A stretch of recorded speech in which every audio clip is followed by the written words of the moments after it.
Ayat-ayat porno dalam Alkitab. Bagian 1. Yehezkiel 23. Video ini saya buat dan saya upload di YouTube dengan lebih cepat mengingat sedemikian banyaknya kaum muslim yang berkata bahwa Alkitab tidaklah pantas menjadi sebuah kitab suci karena di dalamnya terdapat ayat-ayat porno dan tidak pantas dibaca oleh semua kalangan, terutama anak kecil. Video ini terdiri dari dua bagian. Bagian pertama akan membahas ayat-ayat dari Yehezkiel 23, sedangkan bagian kedua akan diambil dari Amsal 7, Kidung Agung, dan Hakim-Hakim 16. Adapun dalam Yehezkiel 23 menceritakan tentang kisah persundalan dua perempuan bersaudara, Ohola dan Oholiba. Ohola adalah sang kakak sedangkan Oholiba adalah sang adik. Untuk dapat mengerti cerita yang dikisahkan dalam Yehezkiel 23 tersebut, maka kita harus tahu terlebih dahulu kondisi bangsa Israel pada saat itu. Pada saat itu setelah kejatuhan Salomo, dan atas dosa Salomo yang memperistri sedemikian banyak wanita, Allah membagi dua kerajaan Israel, menjadi Israel bagian utara dan Israel bagian selatan. Israel bagian utara disebut Kerajaan Israel dengan ibu kotanya Samaria. Sedangkan Israel bagian selatan disebut sebagai Yehuda dengan ibu kotanya Yerusalem. Seperti kita ketahui bersama bahwa Alkitab ditulis oleh lebih dari 40 orang penulis dalam rentang waktu sekitar 1400 tahun, namun pesan yang terkandung di dalamnya tetap sama. Dan secara konsisten Allah melukiskan hubungan antara Allah dengan umatnya seperti hubungan antara mempelai pria dan mempelai wanita.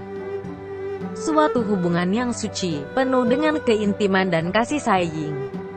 Demikian juga dalam Yehezkiel 23, Allah menggambarkan hubungannya dengan umat pilihannya dengan mengambil kiasan dari kisah Ohola dan Oholiba. Dengan cerita Ohola dan Oholiba yang menjijikkan, manusia akan mengerti bagaimana Allah begitu membenci perbuatan menduakan Allah. Nama Ohola dan Oholiba bukan nama sebenarnya. Nama-nama ini adalah kiasan untuk Samaria, Kerajaan Utara, dan Kerajaan Yehuda atau Yerusalem, masing-masing berarti kemahnya, dan kemahku berada di dalamnya. Hal ini dengan jelas dijelaskan pada ayat keempat. Yehezkiel 23 ayat 4. Nama yang tertua ialah Ohola dan nama adiknya ialah Oholiba. Mereka aku punya dan mereka melahirkan anak-anak lelaki dan perempuan. Mengenai nama-nama mereka, Ohola ialah Samaria dan Oholiba ialah Yerusalem. Namun sayangnya setelah kedua kerajaan tersebut terpecah, kedua kerajaan tersebut berpaling dari Allah.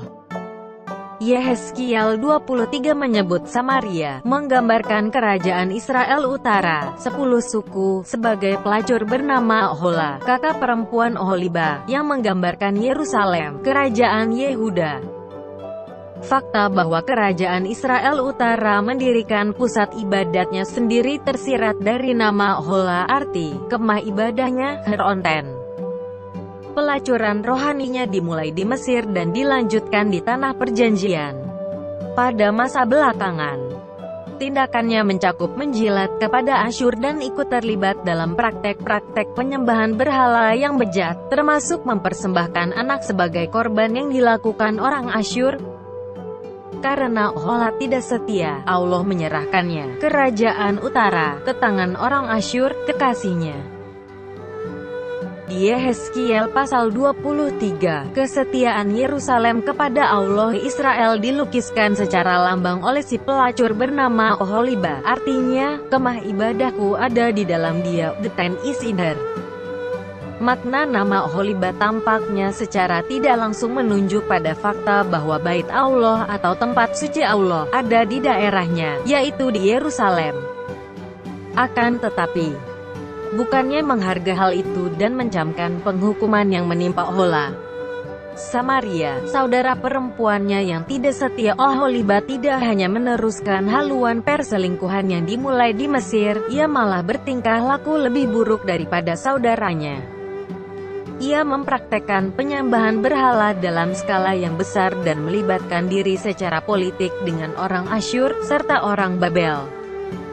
Akibatnya, bekas kekasihnya, orang Babel, dinubuatkan akan menyerangnya dan menjadikan dia sesuatu yang mengerikan. Jadi jelas sudah bahwa cerita persundalan yang dilakukan oleh Ohola dan Oholiba merupakan kiasan kejadian yang dialami oleh dua kerajaan Israel. Dan dari cerita tersebut kita dapat mengetahui bahwa Allah membenci perbuatan yang melanggar perintah Allah untuk setia hanya kepada Allah. Pertanyaan lainnya lagi yang sering dituduhkan oleh kaum muslim adalah apakah Alkitab pantas dibaca oleh anak kecil, mengingat isinya yang menurut mereka mengandung pornografi. Sebelum lebih jauh membahas, mari kita lihat apa arti kata dari pornografi dari Kamus Besar Bahasa Indonesia. Pornografi: satu penggambaran tingkah laku secara erotis dengan lukisan atau tulisan untuk membangkitkan nafsu birahi. Dua bahan bacaan yang dengan sengaja dan semata-mata dirancang untuk membangkitkan nafsu birahi dalam seks. Dari Kamus Besar Bahasa Indonesia kita mengetahui dua arti kata pornografi. Yang pertama, dengan jelas dikatakan bahwa pornografi adalah penggambaran tingkah laku secara erotis dengan lukisan atau tulisan untuk membangkitkan nafsu birahi. Apakah ada ayat-ayat Alkitab yang menggambarkan tingkah laku secara erotis? Tidak ada sama sekali. Dan apakah ada ayat dalam Alkitab yang ditulis untuk membangkitkan nafsu birahi? Tidak ada sama sekali. Sedangkan arti yang kedua adalah bahan bacaan yang dengan sengaja dan semata-mata dirancang untuk membangkitkan nafsu birahi dalam seks. Apakah Alkitab ditulis dengan sengaja untuk membangkitkan nafsu birahi? Lagi-lagi jawabannya adalah tidak.